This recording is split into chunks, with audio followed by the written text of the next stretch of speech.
نحزي وفرش عبيا بانفت زلام بساز ملكت حبريتا مقالسو سرس قومتي تمت تبزاب أمريكا منقسي تيبيا متقعت درون كفت مفقادا زحبر تحصتون كالوت حبريتا تاتن حزنا لكم متينا لنا لايك شير سابسكرايب بمقبار نخد كتاتولنا بخبر بمعدام ناب زرزر مبيلنا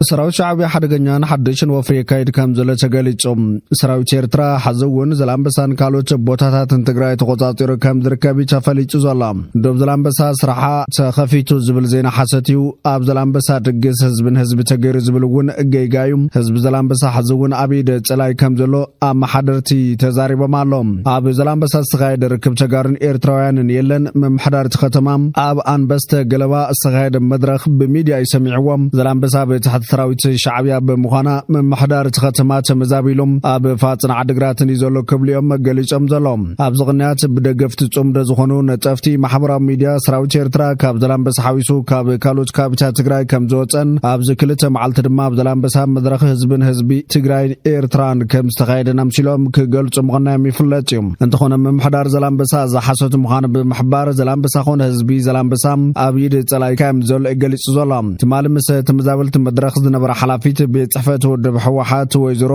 ፈትለወርቅ መንጀሪኖም ተሓላቂት ሻዕብያ ኮይና ምርካባ ንብዙሓት ተጋሩ ከቆጥዕ ክኢሉ መንጀሪኖ መንግስቲ ኢትዮጵያ ሰራዊት ኤርትራ ይውፃ ዝብል ዘሎ ንኤርትራ ኮርር ስለዝደለይ ክትብል ያ ገሊጻ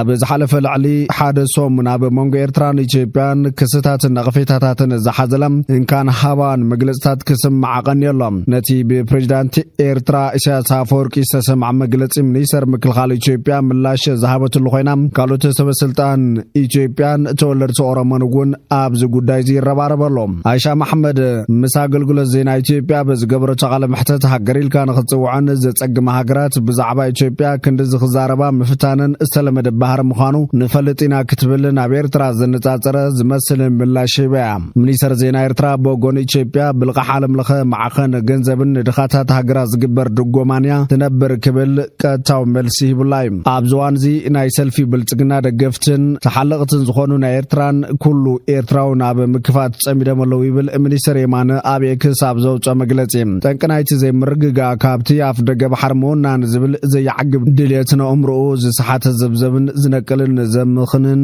እዩ እዚ ድማ ኣብ ህርፋን ላላው መሬት ጉራብታ ዝምርኮስ እዩ እቲ ምርግጋ ተሓሪምዎ ዘሎ ዞባ ቀርና ኣፍሪካ ዘላቕ ምዕባለ ከረጋግጽ ዓቕሚ ከም ዘሎ ዝጠቅስ እቲ ኤርትራዊ በዓል ስልጣን ኣብ መሰረታዊ ዕንዲ ዓለም ለኻዊ ሕጊ ዝተመርኮሰ ዘላቕ ዞባዊ ሰላም ኣብ ዘለዎ ኩነታት ጥራዩ ክረጋገጽን ውሕስነት ዝረክብን ኢሎም ብዘይካዚ ሓደ ገዲም ኢትዮጵያዊ ዲፕሎማት ነቲ ምንሃር ተሓዊሱ ወይ አምባሳደር ዲና ሙፍቲ ኣብ ሓደ ሆርን ሪቪው ዝተባሃለ ማዕኸን ዜና ኣብ ዘውፅአ ጽሑፍ ኤርትራ ወታደራታ ካብ መሬት ኢትዮጵያ ከተውፅን ኣብ ኢትዮጵያ እትገብሮ ዘላ ምትእትታው ደው ከተብልን ማሕበረሰብ ዓለም ጸቕጥ ክገብረላ ጸውዐ ነቲ ዝቐጽሎ ምጥሓሰ ግዛታዊ ሓድነት ላላውነትን ሓድነትን ሃገረ ኢትዮጵያ ተጻዋርነት ኣይክሉን ይክብልውን እቲ ኣብ ፓርላማ ኢትዮጵያ ቋሚ አባል ኮሚቴ ጉዳያት ወጻኢ ዝኾነ አምባሳደር ነበረ ጠንቀ ኣብዚ ከም ዝበለህሞት መንጀሪኖ ንሻዕብያ ክትከላኸል ምርኣያ ንብዙሓት ዘገረመ ጉዳይ ኮይነሎም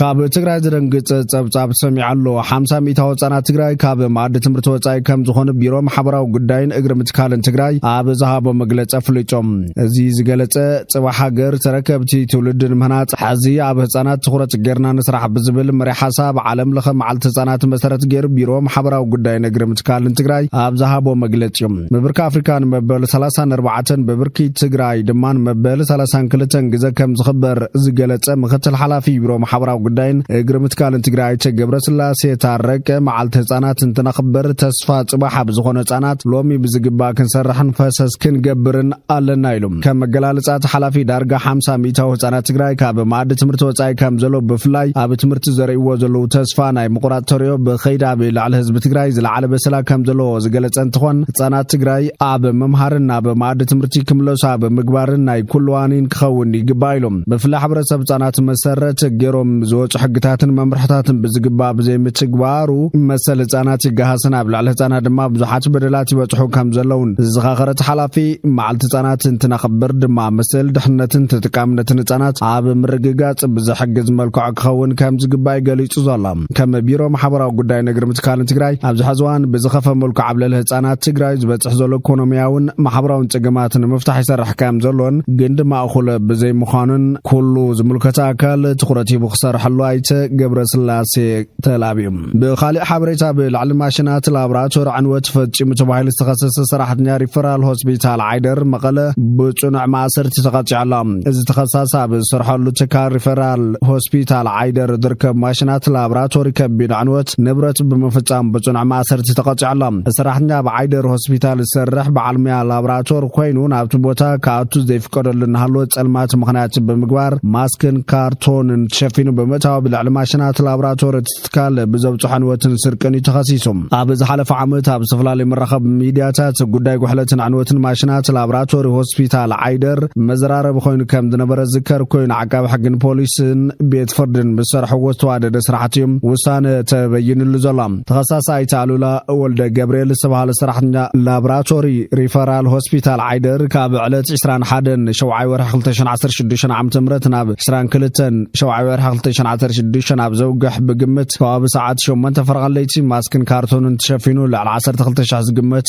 ዋግኡ ሲቢሲ ሲሞክስ ማሽን ፕሮፕ ዝተባሃለ ዓይነት ንብረት ሰሪቑ ብምውሳድን ብተወሳኺ ልዕሊ 20 ሚልዮን ዝዋግኡ ኮባስ 6,000 ዝተባሃለ ሳይንሳዊ ማሽን ላብራቶሪ ዝርከቡ ቱቦታት እቲ ማሽን ብምብጥጣስ ካብ ጥቕሚ ወጻኢ ክኸውን ብምግባር ኣብ ልዕሊ ንብረት ትካል ከቢድ ዕንወት ብምብጻሕ ካብ ጥቕሚ ወጻኢ ገይርዎ ብምባል ብዓቃቢ ሕጊ ክልተ ተደራረብ ትኽሲ ተመስሪትዎ ጉዳይ ብሕጊ ክረጽ ጸንሐ ነዚ ጉዳይ ክርጸንሐ ላዕለዋይ ቤት ፍርዲ ትግራይ ተኸሳሲ ብዝቐረበሉ ክልተ ክስታት መዝገብ መርሚሩ ተኸሳሲ ኣብ ቀዳማይ ክሲ ወሲድዎ ዝተባሃለ ንብረት ብመርትዖ ክረጋገጽ ብዘይምዃኑ ነጻ ዝበለ ኮይኑ ኣብ ካልኣይ ክሲ ኣብ ልዕሊ ማሽናት ሪፈራል ሆስፒታል ዓይደር ብዘብጽሑ ዕንወት ብናይቲ ሰብ ጽሑፍን ብናይቲ ትካል ምስጢራዊ ካሜራ ዝቐረጹ ምስልታት መረዳእታ መሰረት ጥፋተኛ ብምባል ብ6 ዓመት ጽኑዕ ማእሰር ተቐጻዒ ተወሲንዎ ክብል ቢሮ ፍትሒ ትግራይ ጸብጺቦም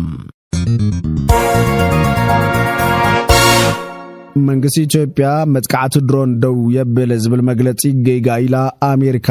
ኣምባሳደር ኣሜሪካ ብኢትዮጵያ ኤርቪን ማሲንጋ ቅድሚ ሰሙናት ኣብ ገጻት ማሕበራዊ መራኸብታት ኢቲ ኤምባሲ ዝተዘርግሐ መልእኽቲ መንግስቲ ፌደራል ኣብ ልዕሊ ህዝቡ ዝፍጽሞ መጥቃዕቲ ሰብኣልቦ ነፈርቲ ብቕልጡፍ ከብቅዕ ዝጽዋዕ መልእኽቲ ምምሕዳራዊ ጌጋ ዘለዎ እዩ ክብል ገሊጹ እታ ኣምባሳደር ብ15 ጉንበት 2017 ዓ.ም ዝለጠፎ መልእኽቲ ካብ ገጻት ፌስቡክን ትዊተርን እቲ ኤምባሲ ተኣልዮም ድሕሪ ድማ ብተመሳሳሊ መዓልቲ ታሪሙ ተዘርግሐ እቲ ኣምባሳደር ንማዕኸናት ዜና ውሽጢ ዓዲ ኣብ ዝሃቦ መብርሂም ብዛዕባ እቲ ብሽሙ ዝተለጠፈ መልእኽቲ ከም ዘይፈልጦን ምምሕዳራዊ ጌጋ ምዃኑን ገሊጹ ኣሎ ጌጋ ነይሩ ትርጉም የብሉን ብሰንኪ ምምሕዳራዊ ጌጋ ኣነ ዘይገምገምክዎን ዘየጽደቅክዎን ረቂቕ ኣብ ማሕበራዊ መራኸብታት ዝተዘርግሐ ተጠቒምናሉ ድሕሪ ድማ ቁኑዕ መርገጺና ዘንጸባርቕ መልእኽቲ ተዘርግሐ ድማ ይብል ኤምባሲ ኣሜሪካ ኣብቲ ኣምባሳደር ኤርቪን ማሲንጋ መንግስቲ ፌደራል ኣብ ልዕሊ ህዝቡ ዝፍጽሞ መጥቃዕቲ ሰብኣልቦ ነፈርቲ ብህፁፅ ደው የብል ክብል ዝጸውዓሉ ካብ ገጻት ፌስቡክ ንኤክስን ኢቲ ኤምባሲ ታሊም ኮሚሽን ሰብኣዊ መሰላት ኢትዮጵያ በቀረባን ኣብ ዘውጽኦ ጸብጻብ ደቂ ኣንስትዮ ህጻናትን ዝርከብዎም ብርክት ዝበሉ ሰላማውያን ሰባት ተመጣጣኒ መትከላት ብዘይኽብሩ መጥቃዕታት ከበርተ ጽዋርን ሰብኣልቦ ነፈርትን ብጭካነ ከም ዝተቐተሉ መልኪት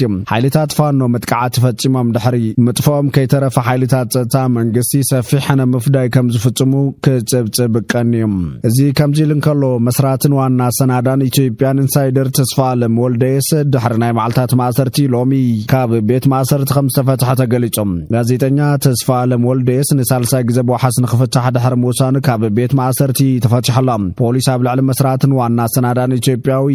ጋዜጠኛ ኢንሳይደር ተስፋለም ወልደየስ ናብ ቤት ፍርዲ ይግባይ ሰማዕ ምምሕዳር ከተማ ኣዲስ ኣበባ ዘቕረበ ይግባይ ክንጸገ ጸንሐ ኣብቲ ናይ ይግባይ መስራሕ ቀዳማይ ብርኪ ቤት ፍርዲ ከተማ ኣዲስ ኣበባ ቤት ፍርዲ ክፍለ ከተማ ቂርቆስ ጋዜጠኛ ተስፋለም ብዋሓስ 15,000 ብር ንሳል ሳልሳይ ግዜ ክፍትሕ ዝወሰነ ውሳነ ብምድጋፍ ድሕሪ መዓልታት ማእሰርቲ ከም ዝተፈትሐ ኣረጋጊጸ ክብል ጸበቆ ሓቢሮላ ጋዜጠኛ ተስፋለም ኣብ ዝሓለፈ ሰንበት ሲቪል ኪዳን ብዝለበሱ ሓይልታት ጸጥታ መንግስቲ ፌደራል ካብ ቀጥሪ ጌን ሆቴል አዲስ አበባ ከም ዝተወሰደ ዝገለጸ ሓበሬታ ብመንግስቲ ተሃገር ናይ ሓሶት ዜናታት ኣብ ምዝርጋሕቱ ኣፍሪካ ዝብል ክሲ ከም ዝቐረበሉ ይዝነገር እቲ ንመጀመርያ ግዜ ኣብ 2013 ኩናት ጽንተት ትግራይ ህላው ሰራዊት ኤርትራ ኣብ ትግራይ ንዓለም ዝቃልሕ ጋዜጠኛ ኣብ 2013 ኣብ እዋን ኩናት ትግራይ ብዘይ ዝኾነ ይኹን ናይ ጸጥታ ሽፋን ናብቲ ኩናት ኣትዩ ሰራዊት ኤርትራ ኣብቲ ኩናት ከም ዝተሳተፈ እቲ ሰራዊት ናብ ትግራይ ኣትዩ ኣብ ልዕሊ ህዝቢ ሰፊሕ ግፍዒ ከም ዝፈጸመን ብምጽብጻብ መራኸብቲ ብዙሃን ውሽጢ ዓድን ወጻን ዘይወዓሎ ንሱ ሙያዊ ሓላፍነቱ ዝተዋጽአ ጋዜጠኛ እዩ ኣብ ተዋን ብዙሓት ማዕኸናት ዜና ትግራይ ሰራዊት ሻዕብያ ናብ ትግራይ ኣትዩ ሰፊሕ ግፍዒ ከም ዝፈጸመ ክገልጻ እኳ እንተጸንሐም ብወገን መንግስቲ ፌደራል ግን ነዚ ክነጸግ ጸንሐ እቲ እንኳ ሓቂ ብውልቁ ዘረጋገጸ ናይ ውሽጢ ዓዲ ጋዜጠኛ እቲ ኢትዮጵያዊ ተስፋለም ወልደየስ መንባሩ ብኣድናቆት ዝገልጹ ወገናት ብብዙሓት ንሞያኡ ከም እሙን ዝቁጸር ጋዜጠኛ ይከብሉ የመጉስዎም ቻይና ምስኣ ዲፕሎማሲያዊ ርክብ ካብ ዘለዎን 53 ሃገራት ኣፍሪካ ናብ ሃገራን ዝኣቱ ንብረት ከተኽፍሎ ዝጸንሐት ቀረጽ ሙሉእ ብምሉእ ተቋርጾ ድሉት ምዃና ገሊጻ እዛ ብኣኼባ ምትሕብባር ቻይናን ኣፍሪካን ዝተገለጸ ስጉምቲ እዚ እታ ኣህጉር ኣብ ልዕሊ ናብ ኣሜሪካ ዝኣቱ ፍርያት ወሰኽ ቀረጽ ተሰሊዑላ ኣብ ዘሎ እዋን እዩ ቻይና ዝዓበየት ንግዳዊ መሻርክቲ ኣፍሪካ ንዝሓለፉ 15 ዓመታት ድማ መሪሕ ኮይና ክትቅጽል ተራእያ ኣፍሪካ ብ2023 ኣስታት $170 ቢልዮን ዝግመት ኣቑሑት ናብታ ኤስያዊት ሃገር ሰዲዳ ኣብ ተዋዕላ ዝተረኸቡ ሚኒስትራት ኣብ ዘውጽዋ ሓበራዊ መግለጺ ገለ ሃገራት በይናዊ ስጉምቲ ብምውሳድ ነቲ ጸንሐ ቁጠባውን ንግዳውን ሃገራዊ ስርዓት ንምዝራግ ንዝገብርኦ ጻዕርታት ወቂሶም እቲ ሓድሽ ዝርዝር ነተን ምስ ቻይና ልዑል ንግዳዊ ርክብ ዝጸንሐን ከም ደቡብ ኣፍሪካን ናይጀርያን ዘጠቓለለ ኮይኑ ቻይና እዚ ውሳነ እዚ መዓዝ ግብራዊ ከም ዝኸውን የገለጸትን እዛ ምስ ደቡብ ኣፍሪካን ሞዛምቢክን እትዳወብ ባሕሪ ኣልቦ ኤስዋቲኒ ግን ንታይዋን ከም ሃገር ኣፍልጦ ስለ ዝሃበታ ኣብ ዝርዝር ናጻ ቀረጽ ኣትወትን ኣብ ዝግዘዝ ቻይና ካብ ኣፍሪካ ሓያሎ ንጥረ ነገራት ያትእቱ ብፍላይ ካብ ዲሞክራሲያዊት ሪፐብሊክ ኮንጎን ጊኒን ኣብ ማዝያ ፕሬዚዳንት ትራምፕ ካብ ብዙሓት ሃገራት ኣብ ዝኣቱ ንብረት ልዑል ቀረጽ ከም ዝገብር ብምእዋጅ ኣብ መንጎ መሻርክቲ ንግዲ ኣሜሪካ ስምባደ ፈጢሩ ነይሩ እዚ ድማ ንሌሴቶ 50 ሚእታውን ደቡብ ኣፍሪካ 30 ሚእታውን ናይጀርያ 14 ሚእታው ሰሊዕለን እዩ እቲ ኣሜሪካ ዝወሰደት ስጉምቲ ክሳዕ ዝመጽእ ወርሒ ንግዚኡ ደው ኢሉ ከም ዘሎ ጸሓፊ ግምጃ ኣሜሪካ ስኮት ቤሰንት ዝገለጸ ኮይኖም እተን ብጽቡቕ መንፈስ ይዛትያ ከም ዘለዋ ዝገልጹወን ሃገራት ግን ክናውሕለን ከም ዝኽእል ይግለጽ ኣብ 2024 ኣሜሪካ $39.5 ቢልዮን ዝግመት ኣቑሑት ካብ ኣፍሪካ እትያ ገለካቡ ብመሰረቲ ብሕጊ ዕብየትን ዕድላት ኣፍሪካ ኣገዋ ዝፍለጥ ስምምዕ ባዶ ቀረጽ ዝኣተው ኮይኖም መምሕዳር ትራምፕ ሓድሽ ቀረጽ ምንባር እንተቐጺሉ ግን ኣብ ሓደጋ ዝወድቕ ይመስል ይብሉ ተዓዘብቲ